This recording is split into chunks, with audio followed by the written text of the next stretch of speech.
Hi friend, আজকে আমি একটা এই শীতে রুক্ষ শীতের জন্য একটা রেমেডি আনলাম।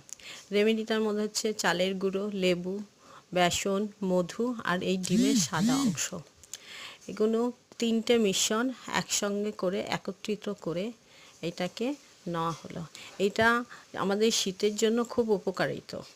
বা একটু এজেড হয়ে গেলে মুখে যে অ্যান্টি এজিং ডার্ক স্পটগুলো আসে, কালো ব্ল্যাক হেডস, কপালে বলিরেখা, দাগ, এইগুলো দূর করে। এই মধু লেবুতে তো কালো স্পটগুলোকে সরিয়ে দেয় এবং ডিমের সাদা অংশটা যেটা হচ্ছে ওটা আপনার স্কিনটাকে টান টান করে রাখে। এবং এই যে রেমেডিটা আমি করলাম, এটা যদি সপ্তাহে 2 দিন ইউজ করা যায়, আপনারা নিজেরাই বুঝতে